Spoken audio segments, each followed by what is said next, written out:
Pessoal, boa tarde. Boa tarde. Queria agradecer a presença de vocês aqui em nome da produção da mostra do Stephen King.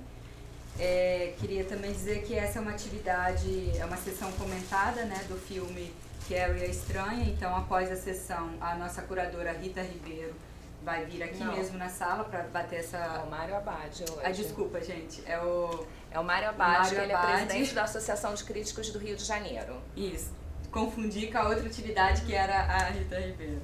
Então vai ser o Mário Abad que vai ter essa troca com vocês aqui.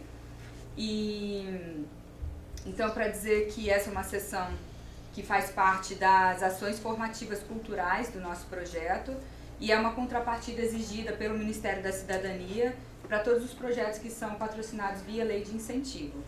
Então, vocês que estão participando aqui hoje vão receber um certificado depois através da professora Beatriz. E muito obrigada, espero que vocês tenham uma ótima sessão. Obrigada. Após a exibição do filme, antes de começar o debate com o Mário Abad, a gente vai fazer um sorteio de livros. Aí eu vou pedir para todos ficarem, para participarem do debate e também participarem do sorteio. Pode ir lá, Pedro. Obrigada, bom filme, gente. Obrigada.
Então, gente, como a gente falou, agora vai ter um debate com o Mário Abad. E no final eu vou pedir para vocês não irem embora, que a gente tem 3 livros do Carrie a Estranha. Quem gostou do filme vai poder ter a chance de levar o livro para casa, tá? Aí depois do bate-papo dele eu venho aqui e faço sorteio. Aproveitem, ele tá aqui. Explorem, façam muitas perguntas, porque ele sabe bastante. Obrigada, gente. Bem, gente, boa tarde. Boa tarde. Vamos falar um pouquinho, até quero trocar com vocês, né, para não ficar uma coisa muito monótona, ficar falando, vai dar sono em vocês. É legal depois que você puder conseguir pegar o livro, que o livro é um pouco diferente da versão de cinema, porque nessa versão era dirigido pelo Brian De Palma, que é um diretor muito assinatura visual. O Brian De Palma ele segue muito um diretor famoso britânico, se eu ouviram falar, chamado Alfred Hitchcock. Hitchcock era um diretor de suspense, muito famoso, e o Brian De Palma é meio que um seguidor da obra do Hitchcock. Tanto que a música que é utilizada quando a Carrie está utilizando os poderes dela é uma das 2 notas musicais da música do Psicose do Hitchcock. Inclusive, o nome do colégio, vocês repararam, chama Bates High School, fazendo uma homenagem ao personagem Norman Bates, que é o cara que sofre psicose no filme Psicose. Mas voltando ao filme, a gente tem uma coisa interessante, né? Que ele é um filme de rito de passagem. O que seria um rito de passagem? É quando você sai da adolescência para se tornar uma mulher. E isso fica muito caracterizado pela primeira cena do filme, né? Quando ela tem a menstruação, ali no banheiro, aquela coisa toda. E a partir daquele momento que ela se transforma numa mulher, ela consegue ter os poderes. Então ela é como se fosse um rito de passagem. Não sei se vocês repararam que no começo do filme, quando ela está tomando banho, antes dela ser humilhada pelas outras e tudo mais, propositalmente, aquele é filmado de tal forma como fosse uma experiência sexual. Por isso que o Brian De Palma ele filma assim, o chuveiro, né, que tem assim um certo formato fálico. E o resto do chuveiro são vários pequenos chuveiros que estão jogando jato d'água, mas todos no formato fálico. Para parecer que houve uma relação sexual naquele momento, houve o rompimento do ímã e é por isso que ela adquire os poderes. É proposital aquilo, isso não está no livro do Stephen King. E a partir daquele momento ela tem os poderes e ela não sabe lidar muito bem com esses poderes e tudo mais, sofre o bullying. E eu até queria falar um pouco com vocês sobre isso também. Esse bullying, eu acho bacana, que ele é um pouco diferente dos filmes de rito de passagem de personagens masculinos. Na mesma época, tivemos o Maratona da Morte, 76, tivemos Midnight Cowboy, que chamou Perdidos na Noite, o próprio Poderoso Chefão, que é de 72, que é um filme sobre máfia, mas também é um filme sobre ritos de passagem. Não sei se vocês assistiram o Poderoso Chefão aqui, o primeiro, mas como é que começa o filme? Começa o filme o Michael Corleone, que é feito pelo Al Pacino, que está acabando de chegar, ele inclusive ainda é militar e tudo mais, está chegando no casamento. Está chegando no casamento da irmã dele, e ele fala, inclusive ele é completamente fora daquela família, ele até fala para a namorada, que é a Diane Keaton, que faz, que não, eu não sou minha família, eu não vou seguir esse caminho. E ele acaba seguindo o caminho, se tornando o grande e poderoso chefão. Então todos esses filmes que são de rito de passagem, é interessante que nos anos 70 havia um certo machismo nesses filmes. Os personagens que tinham esse rito de passagem masculinos, eles sempre terminavam meio que bem. Já no filme da Carrie, não, ela termina mal, tanto que ela morre com a mãe na casa. Então, esse filme ele tem assim um certo ar machista. Até vocês devem ter reparado em outras cenas, quando a Nancy Allen, que é a mulher que faz que é a vilã do filme, que planeja aquilo tudo e põe o sangue, ela namora o John Travolta, que está no filme com ela. E ela xinga o John Travolta e o John Travolta bate nela, dá tapa na cara dela, como se ela fosse a coisa mais natural do mundo. E ela ainda perde desculpas para ele. Aí você pode ter perguntado assim, poxa, então, o filme é machista? Não, ele não é machista. Ele mostra traços de machismo. Porque a gente tem essa discussão meio boba hoje em dia, de que a gente não deve mostrar esse tipo de cena no cinema. Tipo, cenas homofóbicas, ou cenas machistas, ou cenas racistas de feminicídio. Eu acho uma besteira. Porque eu acho que quanto mais a gente mostrar isso, quanto mais a gente debater esses assuntos, a gente vai terminar com esse tipo de problema. A gente não pode esconder isso debaixo do tapete. Então, às vezes, há uma parte da sociedade que condena a gente não deve mostrar filmes em que homens batem mulheres. Pelo contrário, acho que deve mostrar, mas não de uma maneira positiva, não enaltecendo isso, mas de uma maneira negativa, como também a homofobia, como também o racismo. A gente tem que mexer nisso tudo, mas mostrando que isso é errado, e não botando um personagem que enalteça esse comportamento, que tem um final feliz se comportando dessa forma. Então são duas coisas bem diferentes. Então a gente tem que prestar atenção nisso. Então, quando o Brian De Palma fez esse filme, ele estava nos anos 70, né? Nem se debatia muito esses assuntos naquela época. Então, muito natural que eles aparecessem dessa forma no filme. Mas a gente parar a pensar, ela tem um final muito trágico, né? Porque ela se torna mulher e, ao mesmo tempo que ela se torna mulher, ela tem um final trágico, né? Ela não tem um final, ela sofre praticamente o filme todo, com bullying, sendo enganada, e até as pessoas que tentam ajudar ela acabam sem querer prejudicando ela. Porque naquela hora que a professora poderia ter evitado aquilo tudo, a professora, não pela maldade, mas pela própria inocência, acha que a outra aluna vai ali para impedir dela ganhar aquela coroa, porque deu um ataque de ciúmes, aí puxa a menina que salvaria aquele problema e põe ela para fora da sala. Então, eu acho assim um personagem muito trágico, mas eu acho também importante mostrar dessa forma, para a gente começar a pensar, repensar na sociedade, como é que a gente deve tratar o bullying, como a gente deve tratar esse tipo de humilhação. Porque o sangue, se você parar a pensar, é interessante que nesses personagens masculinos que eu citei, tipo Poderoso Chefão, Perdidos na Noite, Maratona da Morte, o sangue sempre aparece de uma maneira muito nobre. Tipo, o cara pega uma arma e mata o outro por alguma coisa que ele queira fazer, uma vingança. Sempre o sangue está ali como se fosse um ajuste de contas. Já o sangue no filme da Carrie é sempre uma humilhação. Quando ela tem uma menstruação no chuveiro, ela é humilhada. O sangue do porco é para humilhar ela. O sangue da estátua, da figura religiosa, é o sangue de um mártir que que foi opressivo e que foi condenado, aquelas flechas todas. Então o sangue sempre aparece no filme de uma maneira humilhante. Diferente dos personagens masculinos, que o sangue aparece de uma maneira mais nobre. Nesses outros filmes também, que eu estou citando os personagens masculinos, sempre tem uma figura de fora, como é a professora do Carrie, que tenta ajudar o personagem nesse rito de passagem. E normalmente consegue ajudar. Já a professora não consegue. Ela está tentando ajudar, acaba prejudicando mais. Diferente dos outros filmes. Então, olha que bacana a gente está percebendo que os filmes que tinham personagens de rito de passagem masculinos nessa época, sempre tinha um final, uma abordagem mais positiva. E aqui tem uma abordagem negativa. E é proposital para poder ressaltar esse papel da mulher, entendeu? Então, não tem um final feliz por causa disso, essa escolha de não ter um final feliz dessa forma. E o bacana é que mostra também esse contraste das mães, né? Você vê que a mãe da melhor amiga dela, entre aspas, que quer ajudar, no final, quando ela grita assustada no sonho, a reação da mãe é pegar, abraçar e fazer carinho. Que é diferente da mãe da Carrie, que é para bater, para massacrar, prendê-la dentro do armário. Então, esses contrastes são muito bacanas. Vocês querem acrescentar uma coisa para ficar só falando? Vamos falar também, que é bom para a gente discutir. A minha dúvida era só o final mesmo, ela conseguiu explicar que realmente era o fim trágico que ela teve.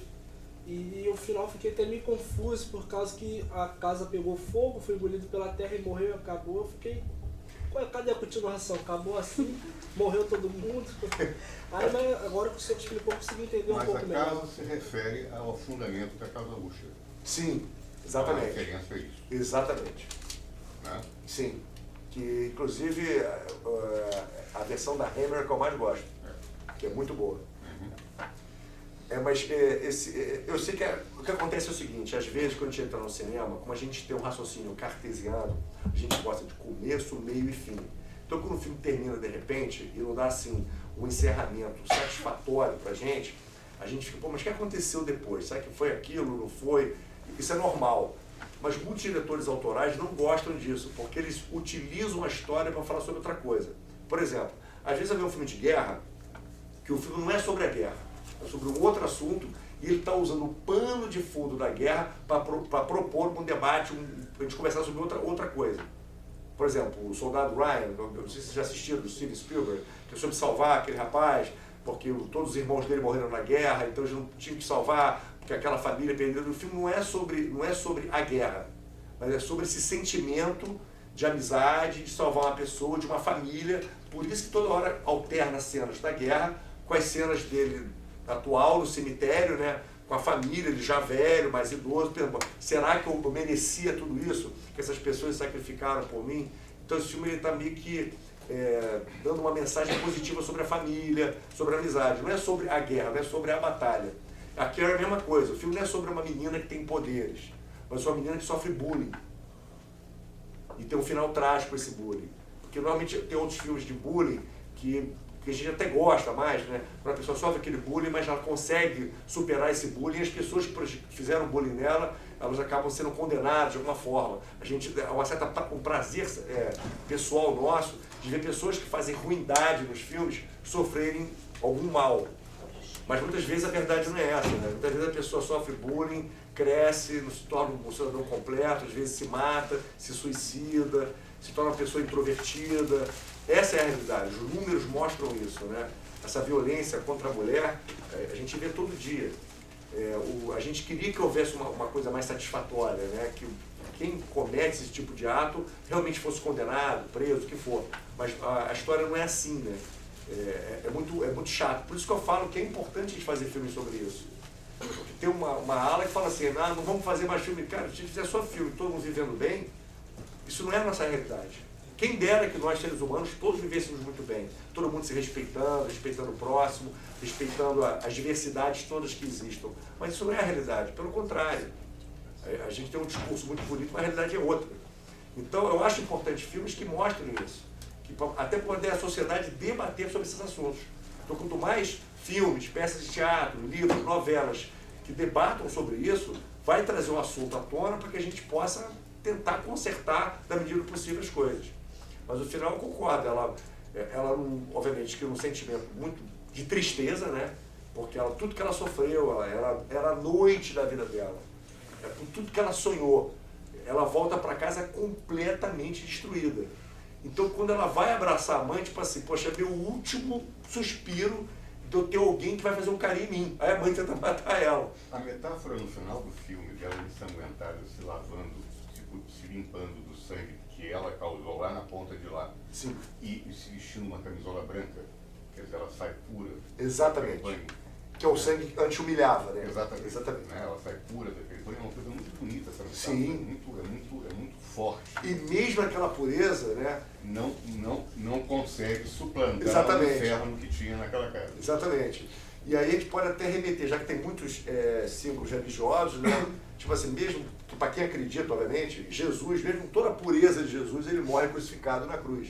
Ele não consegue. Por isso que mostra aquela outra estátua religiosa com a opção de flecha. Não adianta você ter uma alma pura, ter um sentimento puro, que você vive num lugar onde só tem violência e agressividade. Né? Então o último bastião que ela tinha, que você, pô, vou me confortar com a minha mãe. Pô, minha mãe tenta me matar. Então, tipo assim, eu não quero mais ficar nesse mundo. Então, vamos destruir tudo. Vamos explodir essa casa, vamos embora, não quero mais ficar nesse mundo. Que é normalmente que algumas pessoas acabam sofrendo quando tem bullying. A gente acha que besteira, a pessoa se matou. A gente só sabe quando tá, tipo assim, a gente só sabe o calo que a gente tem quando ele aperta, né? Então a gente entende às vezes que as pessoas se suicidem ou até façam uma coisa pior, né? Uma vingança, né? A pessoa volta no colégio com uma arma e quer matar todo mundo. Tá imóvel. Horrível, né? Diga. Aquele negócio da casa ali que pegou fogo, estourou tudo, foi ela que fez Foi ela. aquilo? Foi ela. É que todo tempo a mãe dela ficou falando de tal demônio que tava seguindo ela, que foi tem demônio embora. nenhum. Não tinha nenhum. Aqui Foi é a ela cabeça mesma que dela, da mãe louca. Não tem demônio nenhum. Foi ela mesma que fez e destruiu tudo. Ela não tem lugar no colégio. A professora que ela acreditava fez mal a ela. A melhor amiga também. Minha mãe quer me matar. O que eu vou fazer nesse mundo? Tem uma coisa interessante, que é um paralelo entre essa história e a história do Green Mile. Sim. Onde você tem uma pessoa que é completamente desambientada, tem poderes, e no final ela resolve que quer morrer. Sim. Da mesma forma. Sim. Há um paralelo. Stephen King cria uma coisa muito próxima uma da outra, de uma vestimenta totalmente distinta, mas é a mesma Mas tem simetrias ali, né? Exatamente. Uma coisa Porque o autor normalmente é isso, né? Ele escreve para o universo que normalmente ele se sente confortável. Sim, né? sim. Você vai procurar nos livros do Stephen King, tem vários elementos que se repetem no livro. Senão no próximo... São assinaturas, inclusive. Exato, são assinaturas dele. Vocês querem acrescentar mais alguma coisa? Sim, eu queria só falar que recentemente teve um novo filme, né, da Carrie. Sim. E deu pra notar que houveram algumas mudanças, tipo, com relação a personagens também. E assim, pelo Carrie, que ele ser mais antigo e ser mais novo, também algumas coisas, por exemplo, em relação às cenas machistas, eu não notei tantas assim. Sim. A minha dúvida é se o filme novo, a nova adaptação, ele segue mais fiel ao livro ou não? Ou também Não segue. O livro, ele nunca foi adaptado exatamente em nenhum dos filmes. Que eu acho, inclusive, que isso é bom, né? Eu não acho legal, é a minha opinião pessoal. Você lê um livro e você vê exatamente no livro, no cinema. Você vê exatamente. Acho que fica um pouco cansativo. Você já sabe tudo que vai acontecer em cada cena, em cada coisa que o personagem vai falar. Então, tira o elemento assim de surpresa, tira o elemento de você ter alguma emoção diferente. A gente que não gosta de encontrar exatamente aquilo, né? Mas acho que a mudança é favorável a você ter uma nova sensação. Isso também a gente reclamando. Eu acho que a gente não deve tirar certas coisas que estão na obra, ou certos pensamentos, ou certas reflexões, porque hoje em dia está tendo isso, né? Poxa, vamos mostrar a aceitação em tudo. Cara, se a nossa sociedade não está se comportando com essa aceitação, por que a gente vai mascarar a realidade? Já que todo mundo vive bem, está tudo ótimo, não tem mais racismo no Brasil, não tem homofobia no Brasil. Não tem mais fome. Não tem mais fome. Não tem mais nada, está tudo bem, está tudo ótimo, tudo maravilhoso. Está tudo ótimo. Está tudo ótimo. Os índios estão felizes, está tudo ótimo. Então acho que a gente não deve fazer isso. Eu acho que pelo contrário, se a gente quer uma mudança, a gente tem que consertar onde está errado. E bater palma onde está certo. Então, isso que eu falo, mostrar um personagem masculino batendo um personagem feminino, para mim o problema é quando você mostra isso como se fosse uma coisa correta. Você enaltecendo esse comportamento. Para as pessoas saírem do cinema achando que aquilo é o certo. Pelo contrário, você tem que mostrar aquilo como denúncia. Que eu acho que talvez a gente consiga consertar isso. Agora, a gente também tem que entender que aquele filme foi feito nos anos 70, 76, eu acho, que foi feito filme. Então a cabeça era diferente. Graças a Deus que a nossa cabeça vem mudando a cada ano. Apesar de certos governos não estarem mudando, ainda bem que a nossa cabeça vem mudando a cada ano, entendeu? Para a gente não deixar voltar ao que era antes, né? Enaltecer esse tipo de comportamento. Mas eu acho que a gente tem sempre que colocar isso. A gente vê o número de mulheres que sofrem agressão, violência, estupro, a cada 10 minutos nesse país. Então a gente tem que mostrar isso o tempo todo. A gente não pode dizer, não, foi tudo ótimo, está tudo maravilhoso, mulher não apanha mais. Então, não tem mais preconceito contra gays, contra índios, não tem mais preconceito, não acabou o preconceito, acabou tudo. É mentira. Então a gente tem que continuar fazendo filmes que mostrem isso, mas não de uma maneira positiva, de uma maneira negativa, para criar uma reflexão no espectador que a gente tem que mudar isso. E só para conseguir mudar, não pelo cinema. Quem tem que mudar é a gente. Pô, se um filme resolvesse um problema, eu fazia agora um filme sobre o menor abandonado e acabava, não ia ter mais menor abandonado. Fazia um filme, todo mundo assistia e acabou. O que vai mudar é o seguinte, são as pessoas se conscientizarem, eleger as pessoas certas, fazer as leis certas e poder ajudar. Um filme não vai salvar ninguém de nada. Eu faço um filme sobre o crack aqui. Porque as pessoas podem tomar crack amanhã. Não vai acontecer isso. O filme é só mais um grãozinho de areia no meio dessa bacia toda de transformações que a gente precisa fazer. Ele é só, tipo assim, mais uma coisa. Como pode ser uma novela, pode ser um livro, pode ser um discurso, pode ser uma peça de teatro, o que for. Uma reportagem na televisão, um documentário. Mas se não houver uma união da sociedade para fazer essa mudança, isso nunca vai mudar. E também eleger as pessoas certas que tenham esse pensamento de querer mudar para melhor. E aí? Abrir para pergunta. Diga, por favor. Porque, até agora eu entendi. Aquela parte em que aquela menina tentou jogar sangue na Carrie, eu não entendi por que ela tentou jogar, sendo que ela que fez mal a Carrie. Foi uma vingança? Sim, é porque ela é uma vilã, né? Como é que a gente consegue compreender, entender, às vezes, que a pessoa faz um ato de maldade, né?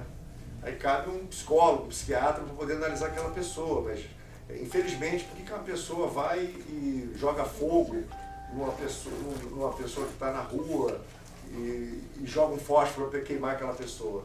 Por que você dá um pontapé num cachorro? Eu não consigo entender isso, não faz parte da minha realidade. Mas eu vejo isso às vezes na internet. A pessoa pega um bichinho e mata, e massacra. Deve ter algum desvio de conduta que deve ser estudado para ser curado. Aquela menina, ela realmente era como se fosse a vilã do filme, né? Porque ela, vilã. Exatamente. Porque o que acontece? Ela fazia mais bullying. Quando a professora proibiu e disse, olha, vocês todas agora vão ter que fazer esse exercício de ginástica para poderem pagar pelo que vocês fizeram. Ela falou, não, eu não vou fazer. Quer dizer, ela está, inclusive, desrespeitando a autoridade. Ela desrespeitou a professora, que tinha feito, como fosse assim, botou ela de castigo, entre aspas. Ela não aceitou aquilo, ela foi expulsa do baile. Por causa disso, já que eu vou ser expulsa do baile, eu vou humilhar a pessoa que na cabeça dela, que não bate bem, culpa por ela não estar no baile. Ela não está no baile por causa da Carrie. Ela está no baile porque ela fez uma coisa errada. Há um texto dela, quando está com Travolta, fazendo sexo oral nele, que diz que eu odeio ela. Exatamente. Ela define isso Exatamente. claramente, ela fala. E por que o Jack Carrie? Se ela é a lourinha, é bonitinha, tem um namorado bonito, tem uma vida aparentemente estável, porque ela odeia uma outra pessoa que é completamente introvertida, que tem aquela mãe, que é uma pessoa calada, ela quieta no canto. Por que aquela pessoa incomoda tanto ela? Então, ela é como se fosse a vilã do filme, né? Ela culpa a Carol de não estar no baile, mas a grande culpada é ela mesma. A gente às vezes tem que fazer esse exercício de reflexão. Por isso que eu acho que o filme também é bom por isso. A gente às vezes tem que parar para pensar, até uma discussão boba na rua, de trânsito, quando você fecha um carro, o outro, e começa todo mundo a discutir. Pô, será que o culpado não sou eu disso está acontecendo?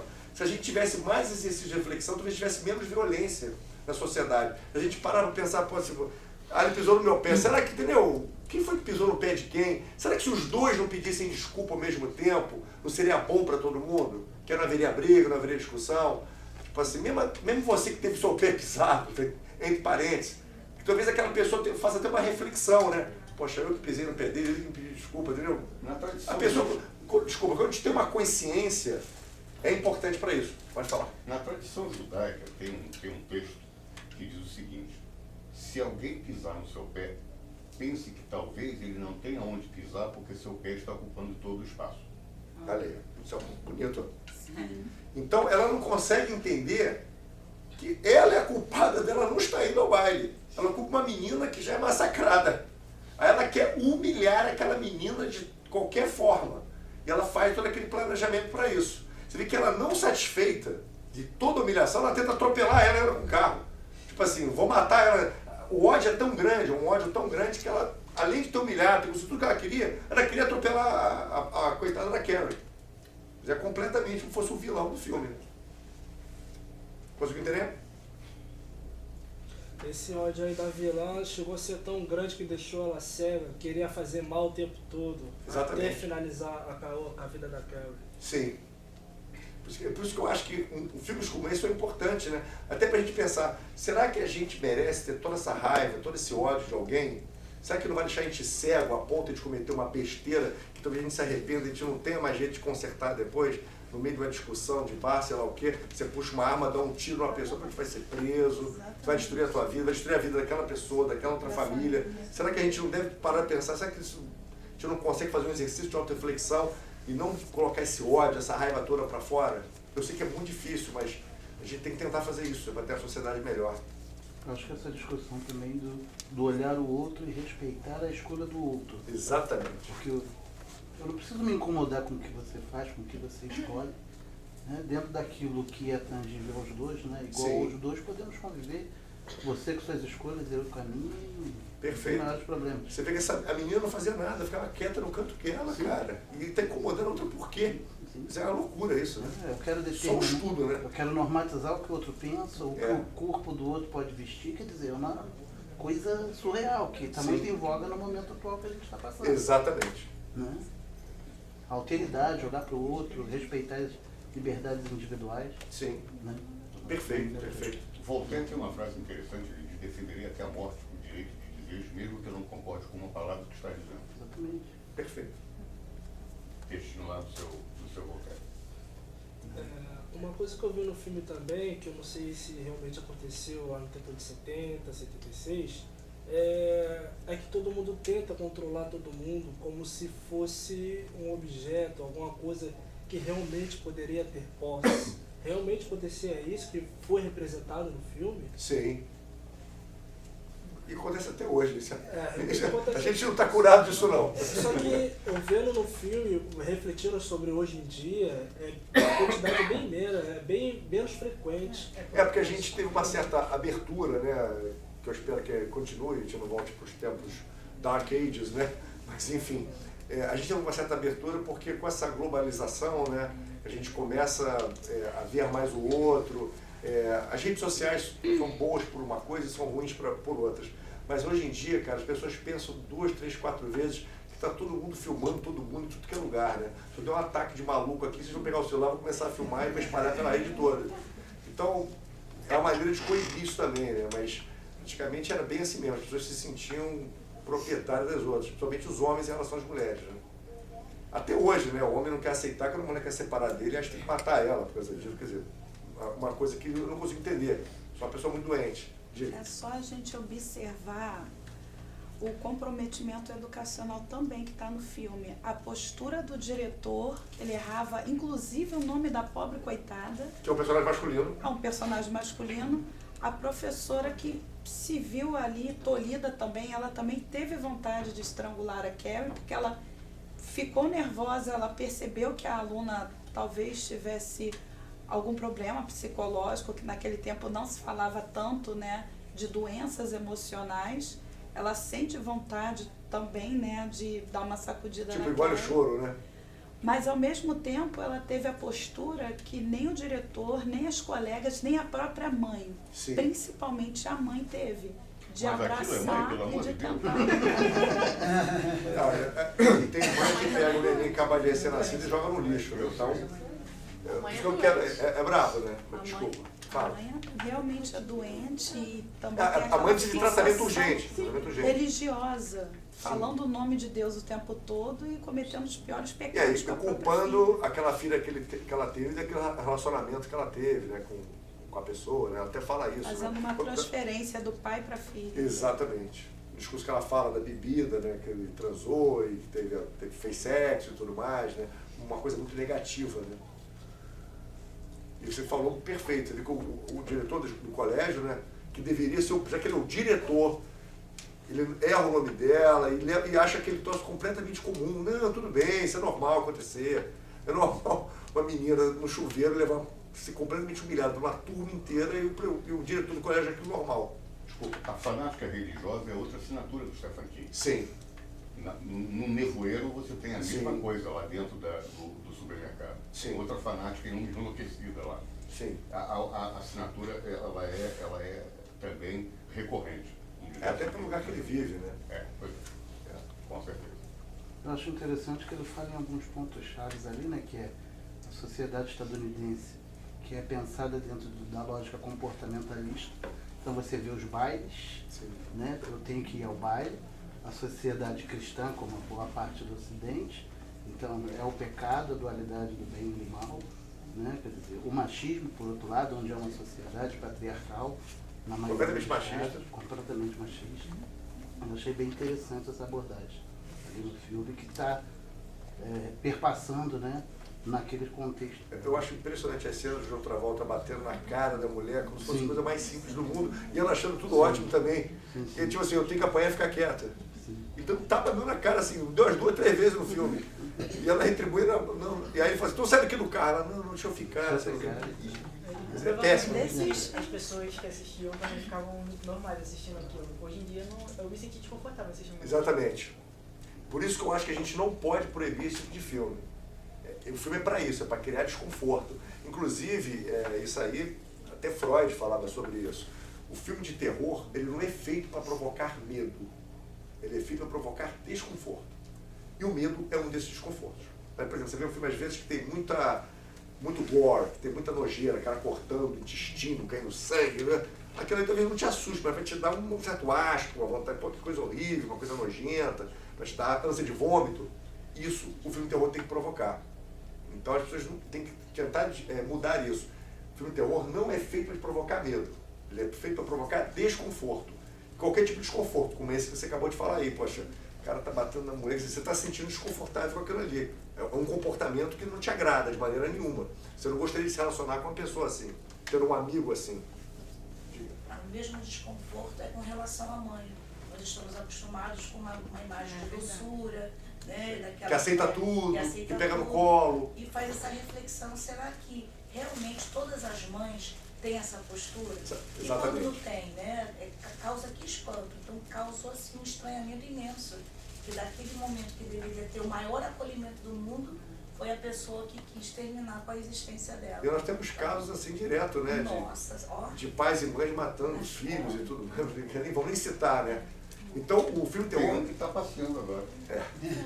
Tem um filme. Tem um que está passeando aí. Tem um filme que o terror ele é para provocar desconforto, que seja qualquer tipo de desconforto. Ânsia de vômito, nojo, raiva, ter medo, tudo isso junto. Então a pessoa vai falar assim, esse filme de terror é fraco, eu não senti medo. Às vezes o filme não foi feito para fazer medo, mas para criar um desconforto. Acho que até a própria cena inicial, quando mostra a menstruação, Isso é. que ela vai e conversa com a mãe, mas você não me contou. Sim. Ela não sabia o que era aquilo e a mãe já pensa que houve uma relação. Isso. Quer dizer, um contexto que a gente viveu recente de discutir o que deve se conversar para a Exatamente. criança saber fazer.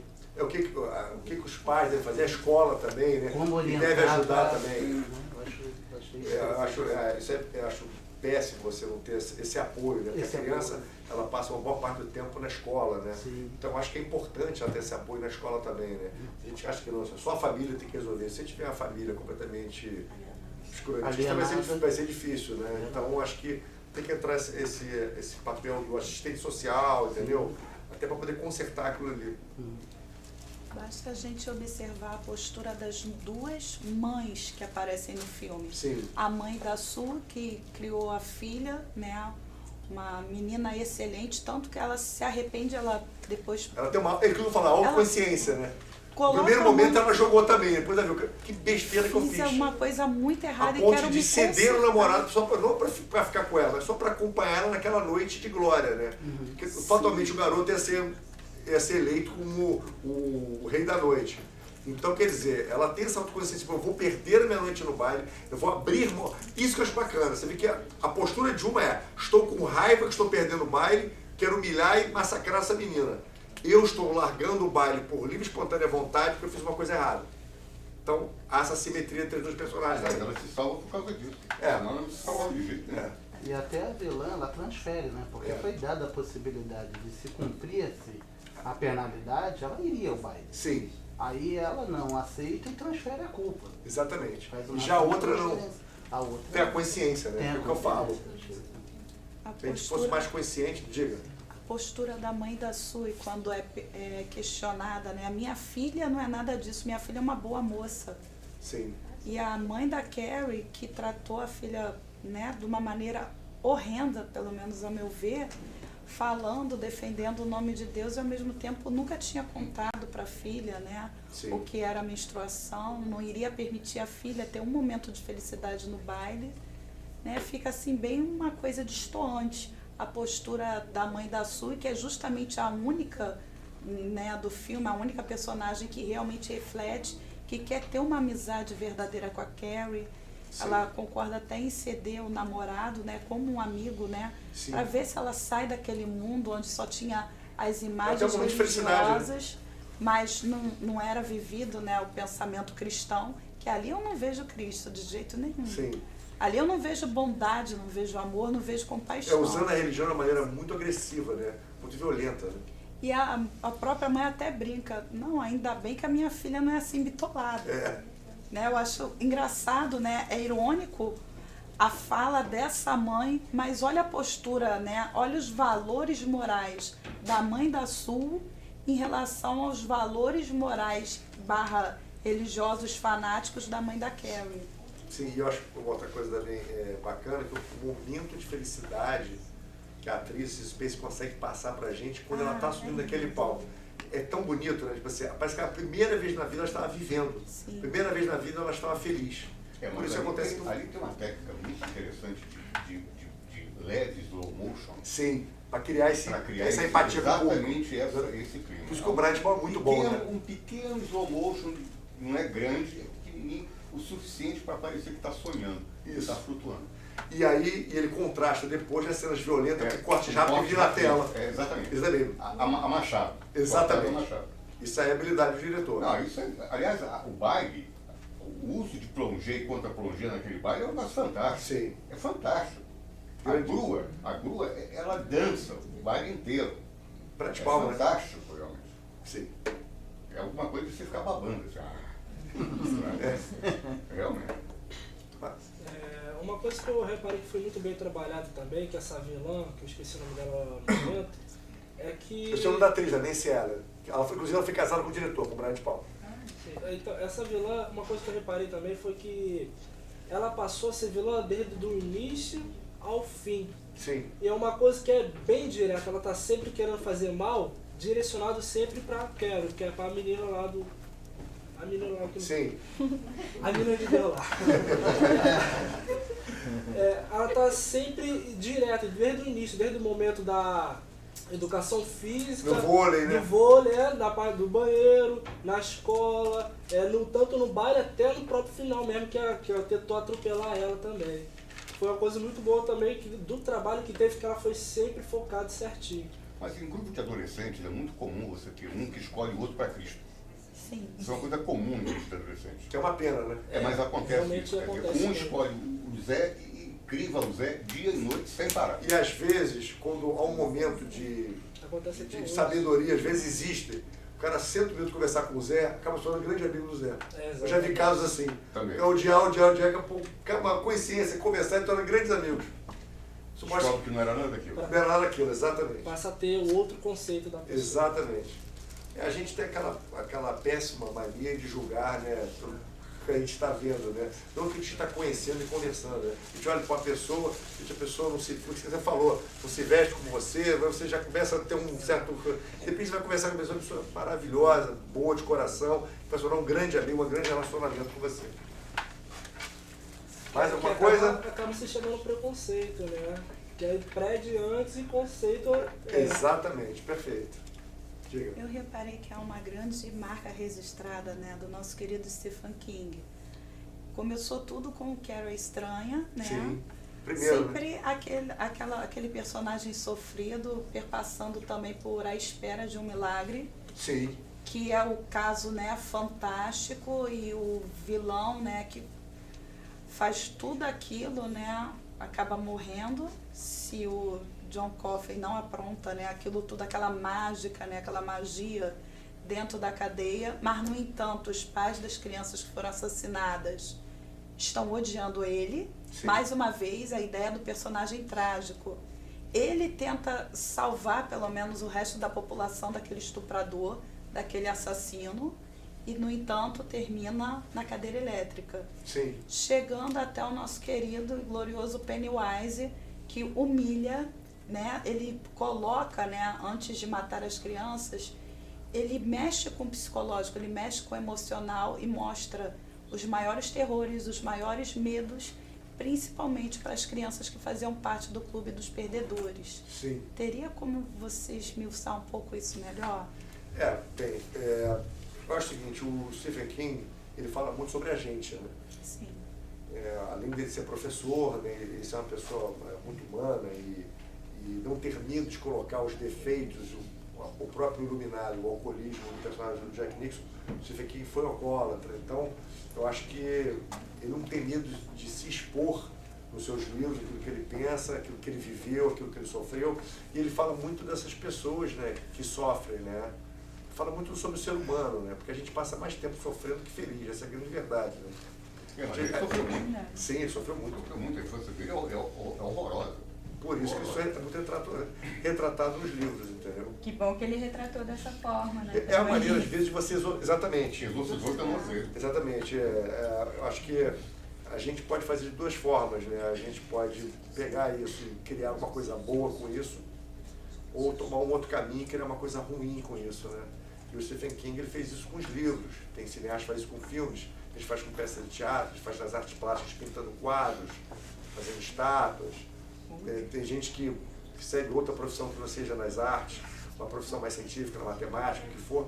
Tipo assim, o Stephen Hawking, né, por tudo que ele viveu, o cara, um cérebro, depois vai ter aquela doença já, a ponto de casar com a mulher, depois se transformar uma outra pessoa. Pelo contrário, ele continuou batalhando, continuou desenvolvendo a ciência, pelo contrário, ele se entregou mais ainda aquilo, com todas aquelas dificuldades que ele tinha de locomoção, de fala e tudo. Então você pode botar aquilo para um lado bom ou para um lado ruim, né?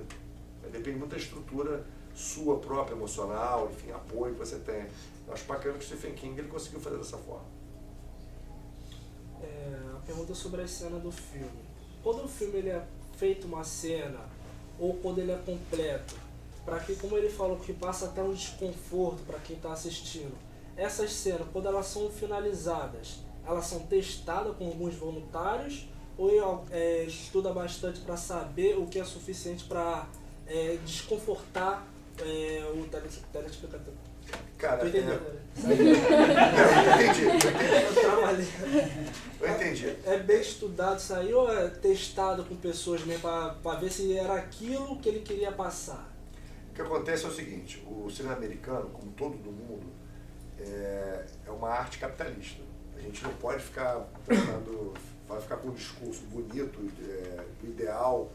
Todo cineasta faz isso para ganhar dinheiro. Obviamente que ele quer colocar a arte dele, mas o que ele quer mais é ganhar dinheiro. O cinema americano, que é super capitalista, quer ganhar rios de dinheiro.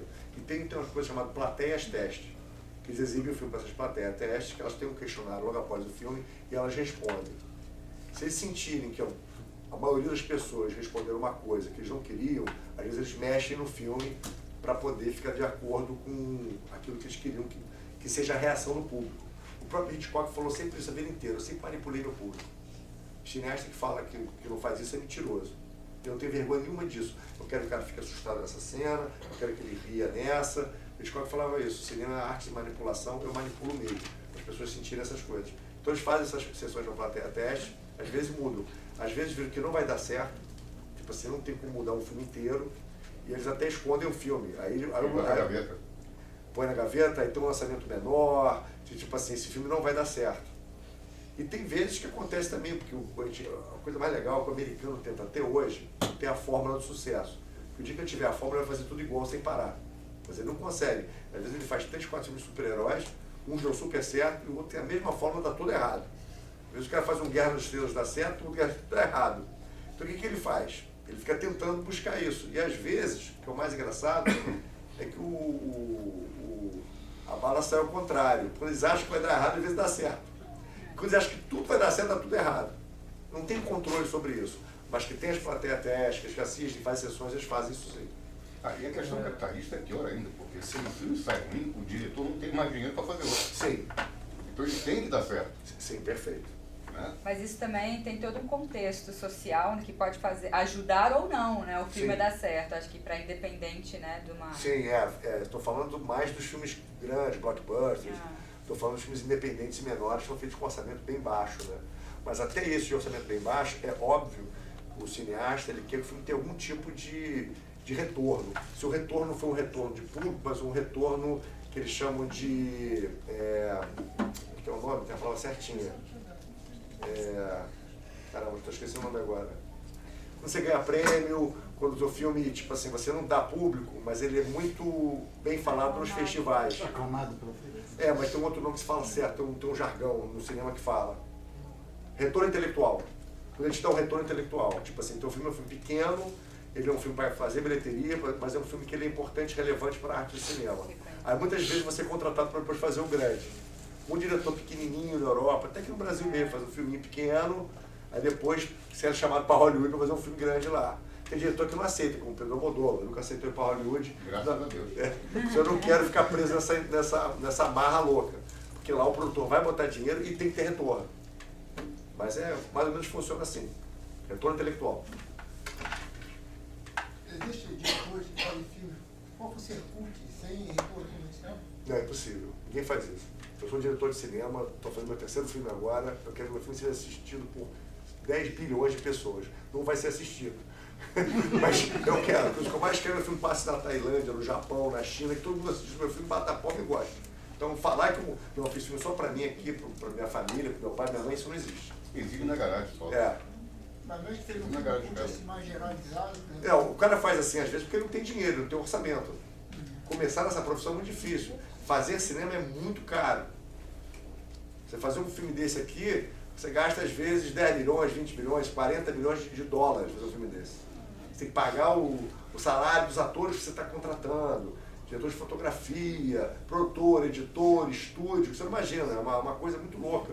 Então aqui, como a gente não tem esses recursos, principalmente o cinema aqui mais de arte, você está falando, o cinema mais coach, ele tem que tentar soluções para coisas que com um cinema desse, você fazia assim, você instalava os dedos, olha, eu preciso fazer uma cena aqui agora dentro dessa sala aqui, que a câmera vai por cima, por baixo.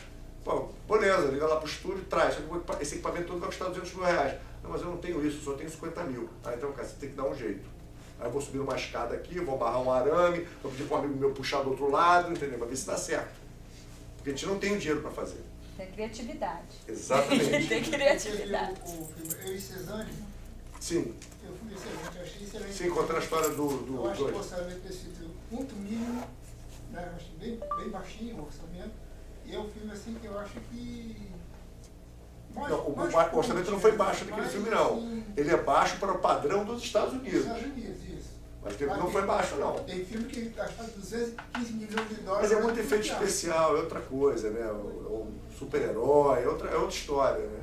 Tem que derrubar prédios e salvar a humanidade de algum mal que está chegando aí. O custo é outra coisa. Aquele foi mais intimista, né? Desculpa. Imagina o custo do Vênus de pés do Roman Polanski. Sim. É baratíssimo. Sim. Em relação ao cinema americano, né? É uma discussão maior, entendeu? Mas falar que o cineasta não quer ser assistido, que não quer ter dinheiro, isso é a maior cascata que tem no mundo. Isso não existe. mas eu acho Ele pode não querer se vender, que é outra coisa. Isso é uma outra coisa. Assim, ó, se você fizer dessa maneira, eu te dou dinheiro. Não, mas aí eu não concordo com essa ideia, não quero levar dessa maneira. Não quero... Tipo assim, o meu filme propõe falar sobre esse assunto. Eu não quero mudar o assunto que eu quero falar. Não quero fazer uma propaganda de algo que você queira que eu faça. Tem gente que se vende, tem gente que não se vende, que é mais ético. Isso aí eu concordo. Eu prefiro fazer sem dinheiro, fazer desse jeito, porque eu não quero vender a minha ideia. Teve o Brad Runner, né? Blade Runner, no caso, do Ridley Scott. Teve a versão do comercial e depois o cara lançou a versão do diretor. Sim, mas foi um filme foi feito para dar dinheiro. E quem pagou o filme foi o Warner, eles gastaram muito dinheiro e foi um dos maiores fracassos de bilheteria de todos os tempos. Depois virou cult. Virou cult, exatamente. Mas o Warner queria ganhar milhões e milhões ali. Ele pode criticar o Harrison Ford, que era um ator que estava no auge, sim, Howard, o Daryl Hannah, enfim, tem vários atores ali, de um livro premiado, que gastaram dinheiro para pagar os direitos daquele livro. Era o Ridley Scott que estava dirigindo o filme, já tinha feito Alien, enfim. Ali gastou muito dinheiro e nunca retornou. Aí teve o retorno intelectual. O problema que você falou. Retorno intelectual. É muito, sim. É muito importante para o cinema. Com certeza. Muitos filmes são filmados, a estética do filme é copiada até hoje. O science fiction no ar é exatamente isso. Exatamente isso. Essa questão do diretor, às vezes, vender sua obra é um dos problemas das sagas de ficção científica mais famosas. Sim. Que vendeu para um determinado grupo e a ideia dele mesmo nessa outra trilogia não foi aproveitada. Exatamente. Foi do novo diretor que, para muitos... Depende do contrato que você faça, né? Aí é de cada um, eu tenho como sim, julgar. Sim, né? não julgar. Tipo, olha, eu vou vender, mas eu tenho ainda tem que ser dessa maneira. É um contrato. Não, a gente só paga se você se excluir completamente. Aí o cara sabe o que é melhor para ele. Sim, com certeza. O Disney, com Mary Poppins, você tem um filme inteiro que fala a respeito disso. Sim. Da interferência da autora de Mary Poppins no filme exatamente. Foi até um filme bacana, né? Que passou por tempo. Vamos, então, vai fazer um sorteio para vocês.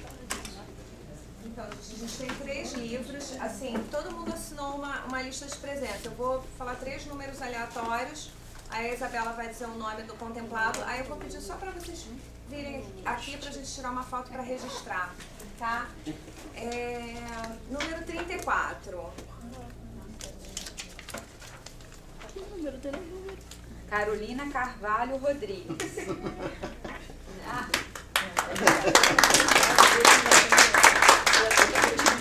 Já tem o livro, Carol? A gente tem na biblioteca, mas eu não tenho. Agora...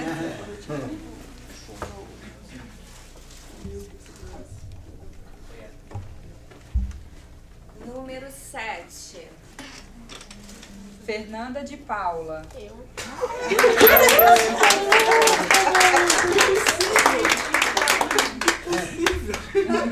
Valeu a pena, viu? Chegou atrasada, valeu a pena.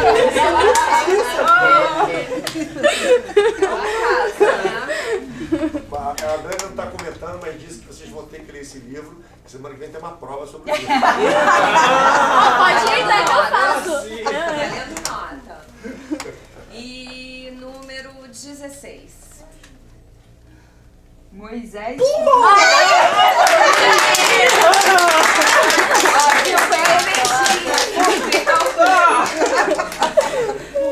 Aprove, Moisés. Moisés tem que tirar 10 de literatura, hein? Gente, obrigada. Obrigada pela